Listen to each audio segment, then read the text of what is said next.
اگه بخوای امروز بک‌اند رو شروع کنی، احتمالاً با کلی تکنولوژی و مسیرهای مختلف روبرو میشی. از PHP و لاراول گرفته تا پایتون و جنگو و کار با فست API. سوال اینه واقعاً باید از کجا شروع کنی؟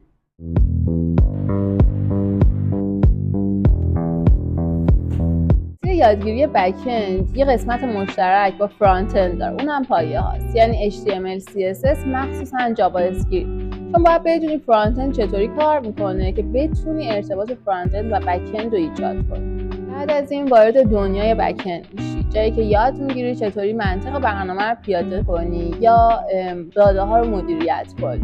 اینجا باید با یکی از زبان‌ها مثل PHP یا پایتون کار کنی. بعدش وارد فریمورک ها میشی مثل لاراول، جنگو یا کار با فست API. و اینجاست که کمک میکنه بتونی برنامه‌هات رو جوری بنویسی که قابل توسعه باشه.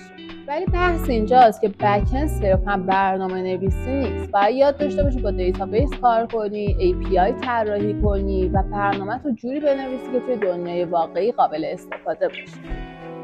در کنار اینها یک سری از مهارت‌ها هستن که تو رو حرفه‌ای‌تر می‌کنه، مثل اینکه بتونی API استاندارد طراحی کنی، داکیومنت بنویسی، پروژه رو روی سرورهای واقعی دیپلوی کنی.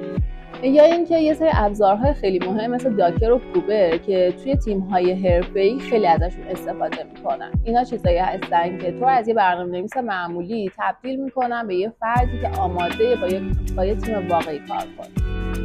اگه حس می‌کنی توی این مسیر احتیاج به راهنمایی داری یا می‌خوای سریع‌تر و اصولی‌تر پیش بری، یه سری به دوره‌های منتورشیپی ما بزن. لینک سایتمون رو داخل کپشن گذاشتم. اگه حس می‌کنی احتیاج به مشاوره داری، فرم مشاوره رو پر کن تا همکاران باهات تماس بگیرن و همکاری کنن. اگه این ویدیو رو دوست داشتی حتما لایک و سابسکرایب هم یادت نره تا ویدیوهای بعدی رو از دست ندی.